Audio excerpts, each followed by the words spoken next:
¿Cómo estás? Bienvenido a una nueva entrega de nuestro canal. No quiero continuar sin agradecerte.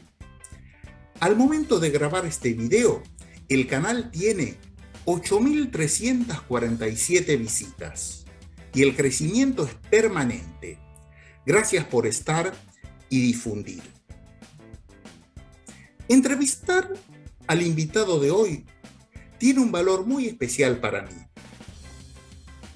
Además de ser un invitado de lujo, como cada uno, él es parte de mi historia. Me preparó para ingresar al profesorado, me preparó para el FIRST, y no solo eso. Hace algunos años, longer than I care to remember, yo estaba trabajando para un instituto con el que tenía muy buena relación. Me ofrecían cursos que por ahí no podía tomar. Y cuando me preguntaban si conocía a alguien, se me ocurrió compartir por correo la información con compañeros de una cátedra.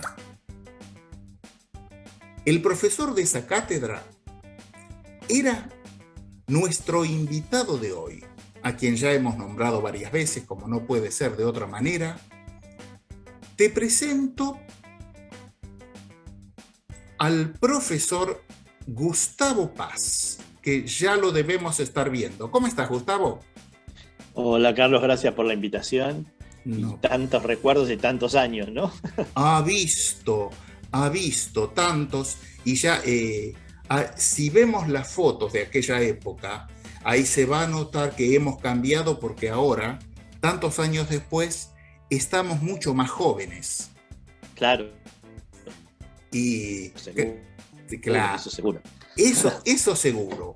Así que bien, entonces los agradecidos somos nosotros. Y mira, esa famosa cadena, vos sin saberlo, sos parte de la historia también, de su comienzo. De contribuir en eso. Así es. Así que bueno, tu camino, la mayoría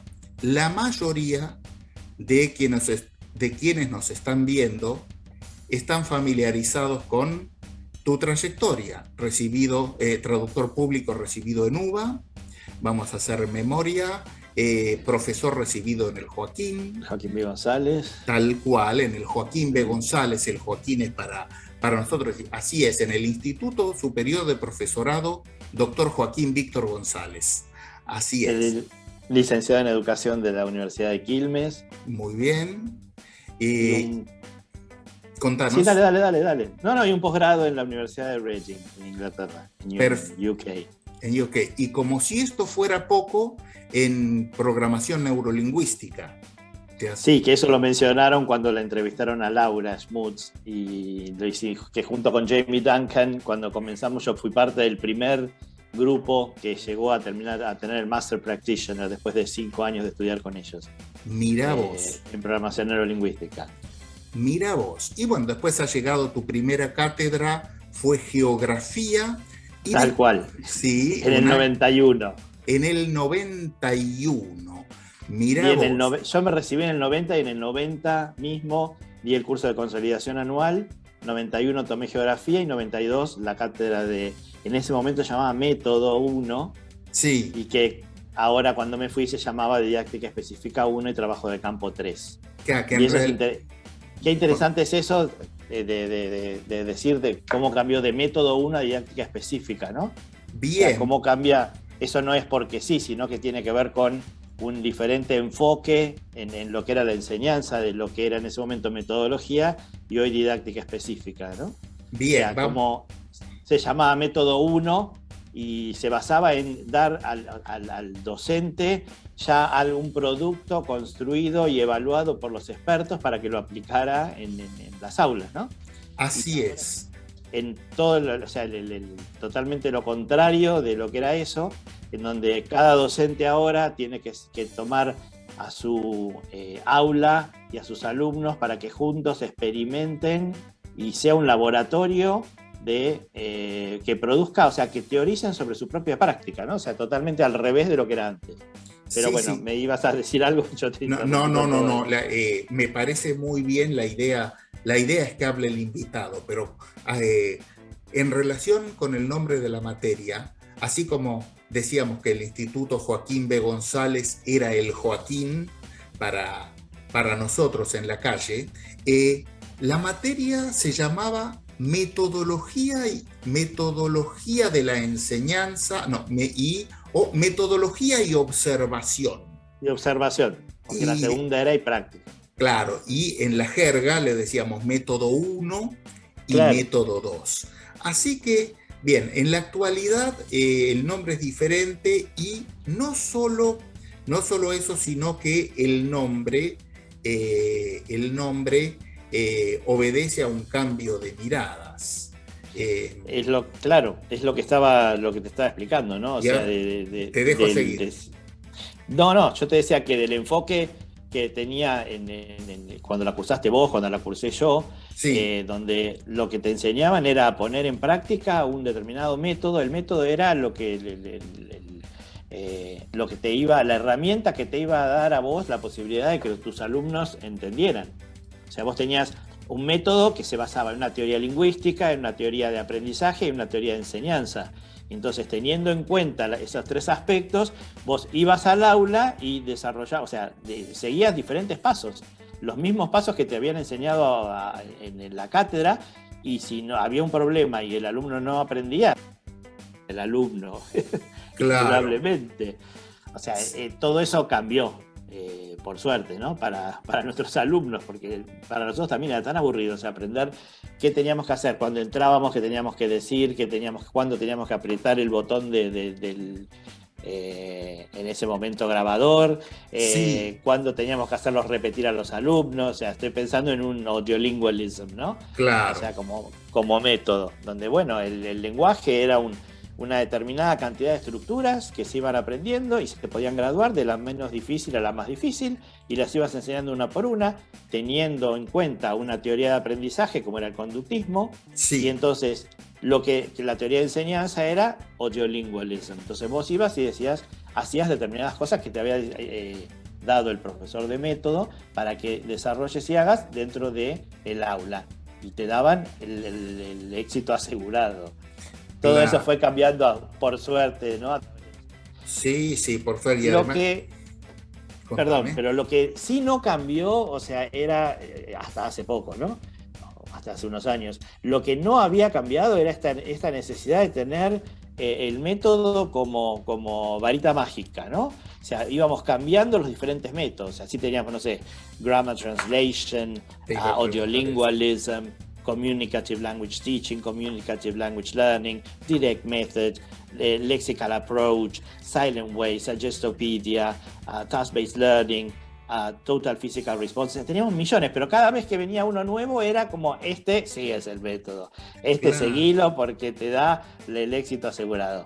Y después, o sea, venía otro y te decía, no, tirá todo lo que sabés y empezá de nuevo, ¿sí? Yo creo que esto también está de acuerdo con o sea, pasar de un modelo de transmisión del docente, del teacher trainer al alumno del profesorado, a un modelo de reflexión, en donde se hacía ya. O sea, no digo que no, sí, pero por ahí claro. no era. O sea, teníamos casos en los que sí. Yo tengo una anécdota que ahora me viene a la cabeza, no lo había pensado, pero yo practicando en mi residencia, Sí, mi profesora Ana Armendaris, ajá, yo había escrito mi plan, 36 personas tenían el aula, y quise hacer un Find Someone Who, en donde se tenían que parar y encontrar a alguien, 36 alumnos.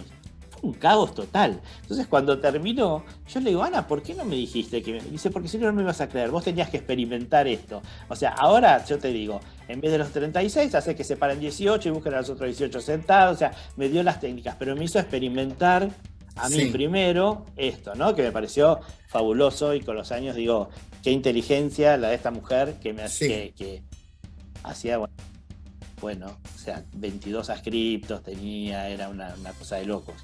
Sí, sí, la verdad es sí, sí, 20, no, no sabía esa cifra, pero sí, una popularidad en ese sentido que le elegían mucho para la especialización, sí. Yo siempre, Ah, siempre cuento que el primer día que tuve clase con ella dije, yo quiero ser como esta mujer.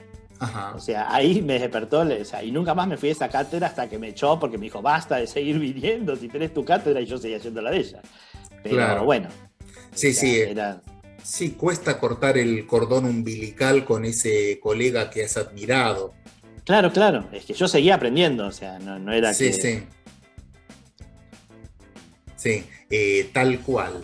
Bien, y bien, haciendo entonces, claro, eh, antes de hacer la secuencia, y se me cruzó una anécdota mía cuando yo estaba haciendo mis prácticas y fue movilizante porque yo después de haber dado la clase esperaba, te sentás y esperás el feedback, ahí viene la Claro, demolición, ahí te van a claro, decir todo lo que hiciste mal, ahí te van a decir, porque yo he encontrado practicantes llorando, decir tal cual.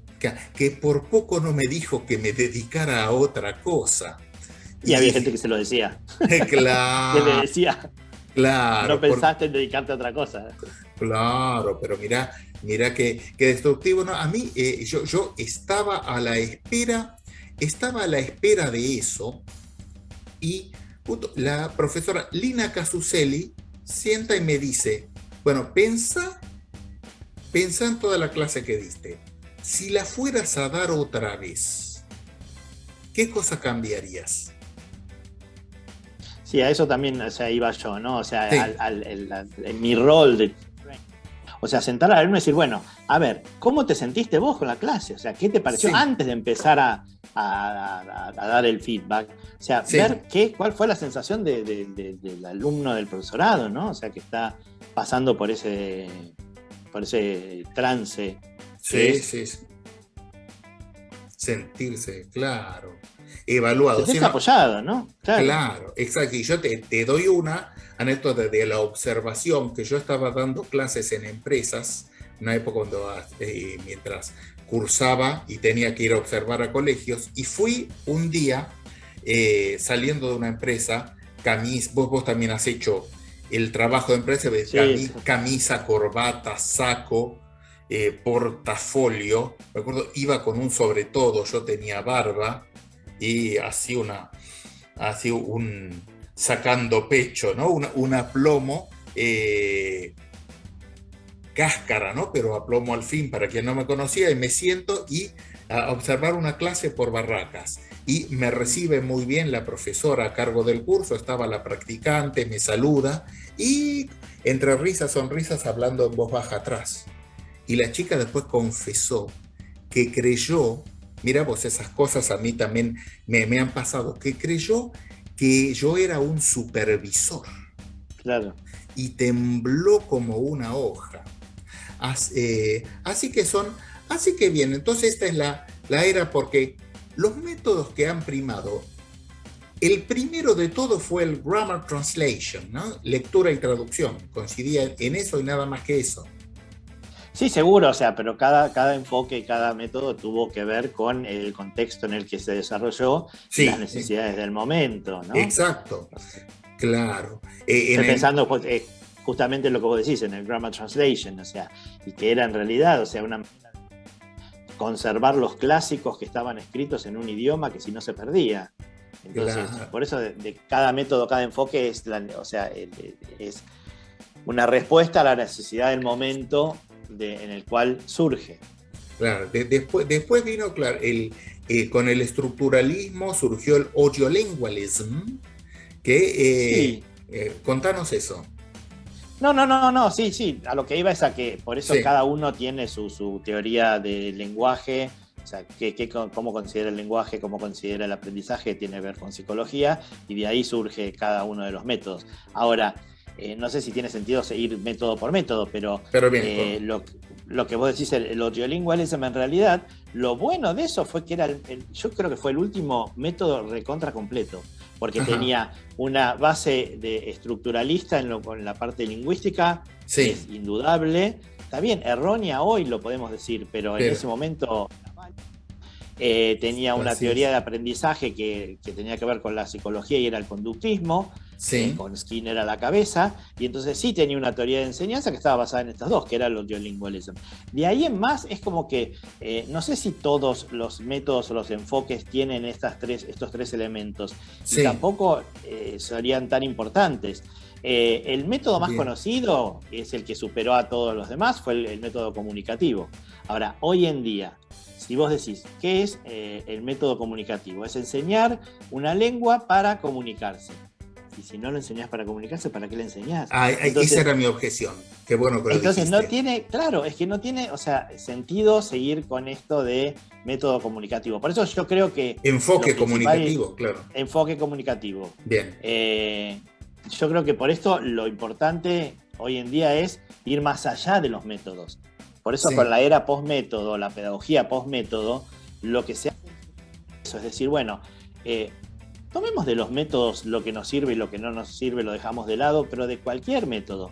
Porque lo principal es que en el framework que vamos a usar para utilizar la pedagogía post-método es, por un lado, la contextualización. O sea, no puedo, vos en Ushuaia o yo acá en Ciudad de Buenos Aires, no vamos a enseñar lo mismo a diferentes grupos de diferentes edades que tienen diferentes maneras de pensar o que viven la cultura diferente. Entonces, del encuadre vamos a tomar 3 parámetros, y ahora si querés lo resumo rapidito para no aburrir a la gente, y después, de esos parámetros que contextualizan la enseñanza, vamos a tener macroestrategias y microestrategias. Las macroestrategias van a ser diferentes elementos que yo quiero investigar con mi grupo. Eso es importantísimo, porque entonces no te docente, porque siempre vas a tratar de usar a tu aula y a tus alumnos, entre todos van a hacer un experimento donde todos van a crecer. Y lo último, las macroestrategias, sería la planificación. Pero no esa planificación que hacemos, les pedimos a los alumnos de tercer año en el profesorado para que vayan y tengan los diferentes ítems. No, esto ya va a ser una planificación que hace cada docente una vez que se recibió. Vos te pones a planificar siguiendo los mismos pasos que cuando eras alumno. Me hiciste renegar siendo yo tu alumno. Muy bien, y quedó bárbaro. Entonces, yo creo que lo principal es entender estos 3 parámetros que yo te mencioné antes, ¿no? Que son el parámetro de la particularidad o particularity, a practicality o practicalidad, creo que se dice en castellano, y la posibilidad de practicality. Brevemente, para que se entienda, porque no vamos a ahondar demasiado en esto, pero la particularidad quiere decir que yo estoy enseñando a un determinado grupo dentro de un determinado grupo de docentes. Cuando yo trabajo en una escuela, hay más docentes, nosotros formamos un cuerpo docente. Entonces, dentro de este grupo de docentes, yo trabajo con un grupo de alumnos que tienen determinados objetivos dentro de un contexto institucional que está afectado a su vez por un contexto sociocultural. ¿Qué quiere decir? Que nunca vamos a enseñar al mismo grupo de alumnos. Cada uno tiene sus necesidades. Eso es la particularidad de ese grupo al que voy a enseñar. El segundo parámetro, que tiene que ver con la practicalidad o practicality, quiere decir que yo, docente, teorizo mi práctica. Es al revés de lo que se pensaba antes, que yo te bajaba como experto la teoría y vos la ponías en práctica. No, yo dentro de lo que estoy investigando y lo que estoy haciendo en mi aula, teorizo, busco la teoría que estoy llevando a cabo, ¿sí? Y quiere decir que yo voy a ver qué puedo y qué no puedo hacer con este grupo, ¿sí? Con esa particularidad de este grupo que me toca enseñar. Y por último, el tercer parámetro tiene que ver con la posibilidad. Pero posibilidad quiere decir la posibilidad de que mis alumnos crezcan como seres humanos. Que lo que yo estoy enseñando sea significativo, pero no aprendizaje significativo porque sí. Que realmente, si yo voy a hacer voy a planificar algo, que esa planificación de ese algo tenga que ver con hacerlos crecer como seres humanos. Entonces, por ahí tiene que ver con el tema que elijamos para hacer. Entonces, en vez de enseñar o que tenga que ver con lo que yo les voy a enseñar. Tiene que ver con, o sea, si yo les voy a enseñar las partes de una casa, dejémonos de jorobar con esto de mostrarle el ático.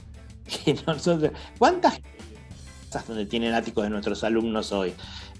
¿Cuánta gente? O sea, le enseñamos papá, mamá y el hermano y la hermana, y el hermano siempre es mayor que la hermana, y son todos rubios de ojos celestes. O sea, vayamos a la realidad de cada uno de nuestros alumnos. ¿Sí? No sé si estoy yendo demasiado... No, me parece excelente, por eso te dejo. Sí.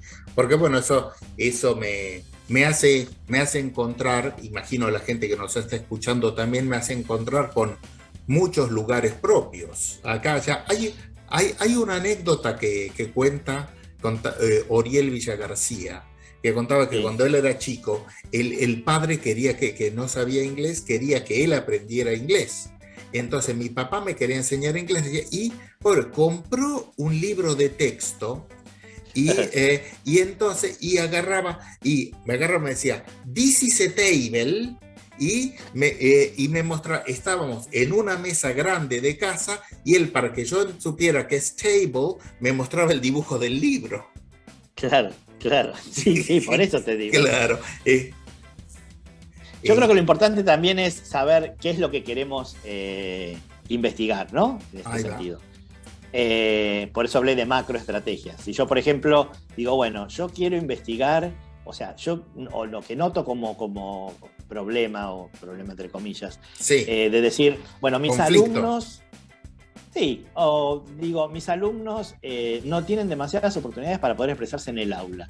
Bueno, bien. ¿Cómo maximizo esas oportunidades? Entonces, de ahí va a surgir una planificación de decir, bueno, ¿qué es lo que puedo hacer para que ellos tengan más oportunidades? Trabajo en grupo, por ejemplo, ¿no? Sí. O sea, pero a lo que voy es a eso. O sea, es importante ver cuáles son las macroestrategias que yo quiero investigar, para así llevarlas a cabo a través de las microestrategias o la planificación, y teniendo en cuenta, a mí es lo más importante, que es la contextualización.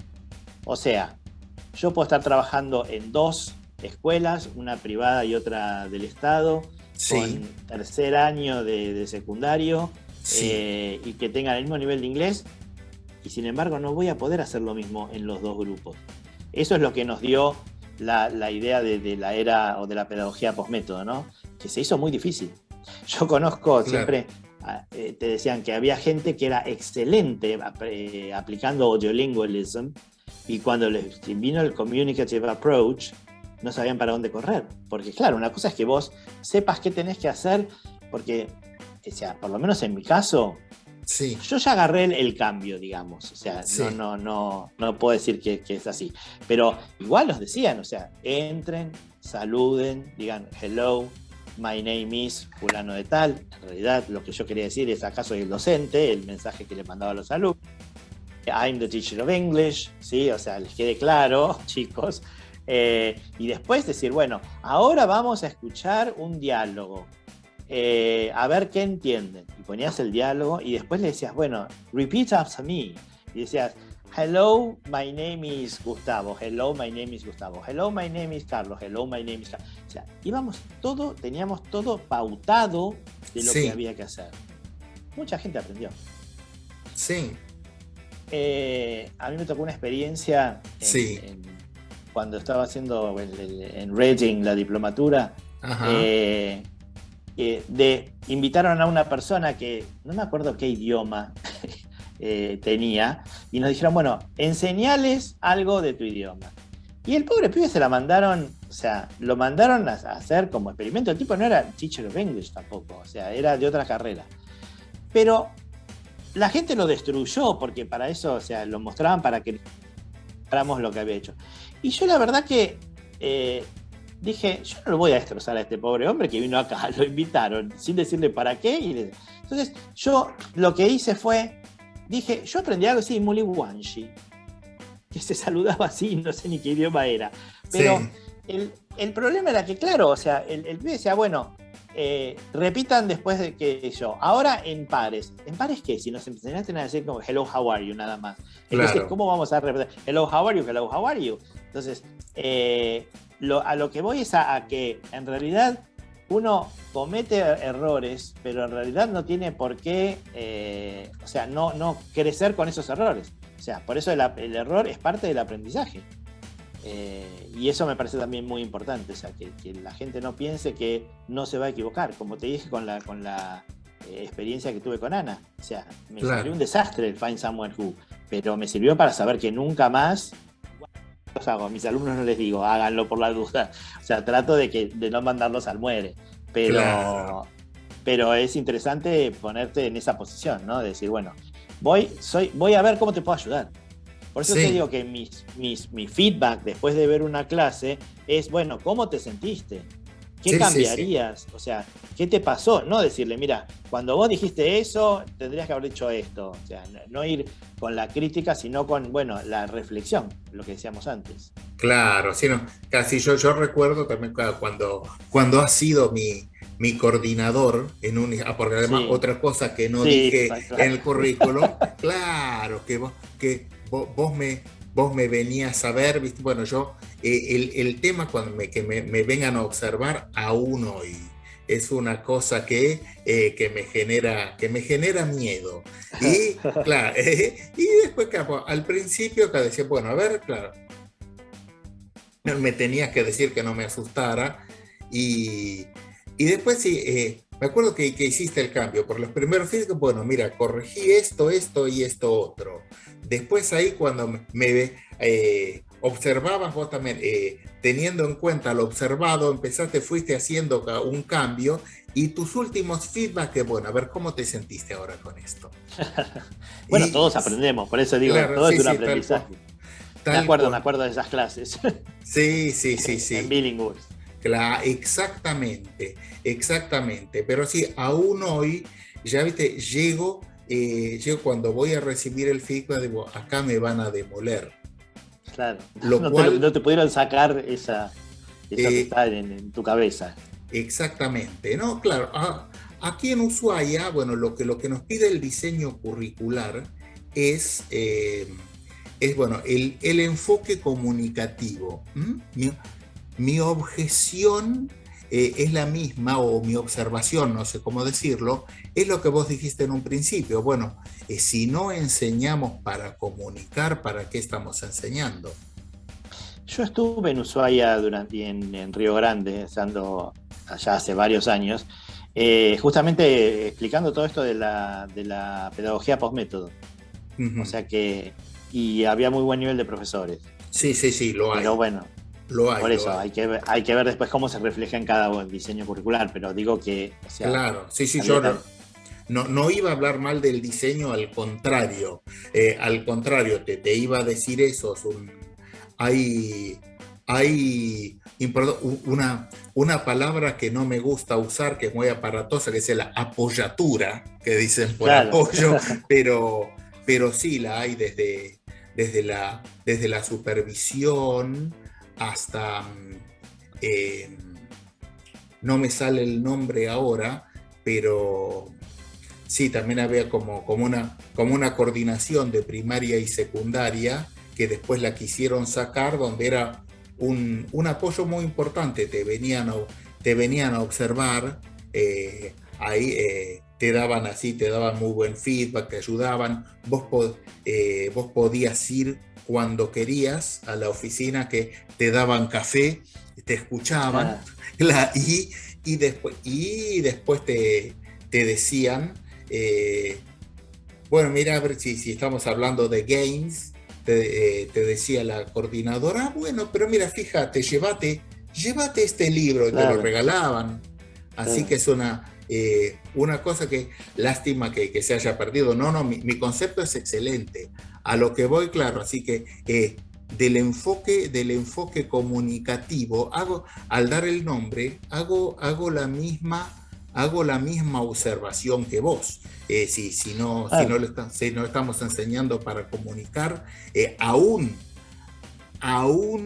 desde lo más primitivo, aún desde lo más erróneo, ahí si me preguntan para qué estoy enseñando, es eso, para que se comunique. Para comunicarse. Claro, pero el tema es decir, como un choque, no sé cómo decirlo, como un choque paradigmático, es que cuando me han dicho que por el no enseñar el idioma como un sistema, sino como instrumento de comunicación, no me acuerdo cuál era la enunciación, pero en el aula me decían que vos te detenés. Yo que escuché de muy buen grado, porque vos lo sabés, soy miedoso de alguna manera, pero escucho de muy, con buena predisposición lo que me puedan señalar.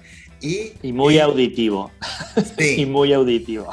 Sí, ese es un rasgo, claro, un rasgo de mi personalidad. Sí, tal cual. Claro. Sí, como todos lo tenemos. Pero a mí, claro, lo que me decían, por ejemplo, que veía, yo tomaba un texto y me decían, te detenés mucho en algunas palabras en lugar de favorecer ahí lo global, no me acuerdo cómo lo dijeron, lo global del texto, lo que comunica del texto. Y mi respuesta es que, bueno, para comunicar de algo, sin que lo enseñemos como un sistema, para comunicar necesitamos dar vocabulario, gramática y pronunciación. Y entonces, sí, ibas a decir algo. Claro, cuando yo estaba escribiendo diseño curricular de Provincia de Buenos Aires, eso surgió.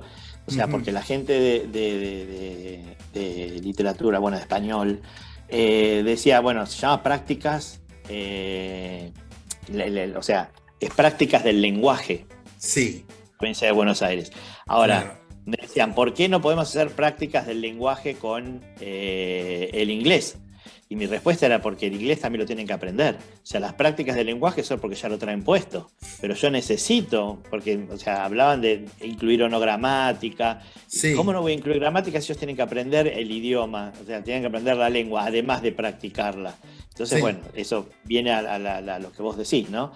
O sea, necesitamos tener todos los elementos para aprender un idioma. O sea, la gramática es uno de ellos. Claro. Como la fonética. O como es el vocabulario. El vocabulario, claro, las 4 habilidades.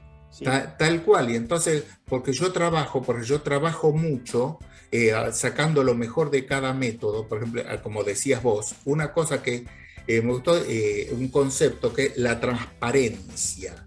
Y entonces yo utilizo, por ejemplo, muchas expresiones transparentes. Entonces, si en un texto, aunque no sea la palabra principal de lo que comunica, aunque esté en la parte secundaria del texto, si aparece la palabra transformation, ahí llamo la atención, I draw their attention, I draw students' attention. Bueno, a ver, transformation, ¿qué significa? Claro, transformación, que lo sacan por transparencia, o si alguna cosa, claro, el contexto, hay, como dicen las películas de juicios, lo diré de otra manera. Si hay una buena oportunidad de inferir por contexto, acá llamo la atención del alumno y por ahí me desvío temporariamente del tema principal del texto. Y o vas de las partes al todo o de todas las partes, o sea, eso lo vas manejando.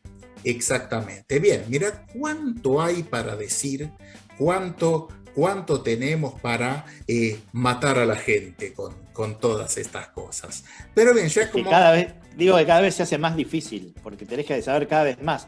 Entonces, cuando te preguntan what method, no method, no quiere decir que uno no tiene que conocerlo, tiene que conocerlo mucho más, porque lo que va a hacer es tomar lo que sirve de cada uno para armar su propio método, ¿sí? Claro, mira qué buena reflexión. Así que bien, ya el tiempo que me ha pasado volando. Entonces ahí te dejo, como dije, algunos te dejo para cerrar contestando la pregunta que no te hice. Algo que quisieras decir y que no te di la oportunidad porque no te pregunté. No, yo creo que, o sea, que el mensaje es: no pensemos que porque vamos y hacemos cosas diferentes es no saber, sino al contrario, cada vez tenemos que saber más. Cada vez tenemos que investigar más y saber más para poder llegar a ser mejores docentes, ¿sí? Que antes era muy fácil porque cursabas las materias y a vos te daban las herramientas para ir a aplicarlas. Y ahora lo que te dicen es reflexionar y fíjate qué podés hacer. Entonces se hace cada vez más difícil. Pero bueno, es mucho más divertido. Sí. Tal cual, es un desafío mucho mayor que va quedando para los más jóvenes, porque diciéndolo en voz muy baja no es tanto lo que nos queda a nosotros, tal vez. Así, Claro. aunque bueno, yo prefiero pensar que tengo todavía para mucho, para poder aprender yo, enseñar, que estoy también aprendiendo nuevos idiomas. Así que bueno, y otra cosa que le digo yo en la despedida a los invitados, prometenos que vas a volver. Sí, no hay problema. Así que bueno, Gustavo, te agradezco infinitamente por todo lo que anuncié al principio, por mucho más. Un gran placer tenerte acá. Bueno, gracias Carlos y gracias por la invitación. Por un abrazo enorme. A la distancia, Bueno. desde Ushuaia a la ciudad autónoma Ciudad de de Buenos Buenos Aires. Aires. Así es. Bien, vamos a ver ahora mi anclaje. Acá estoy nuevamente. Bien. ¿Qué podemos decir?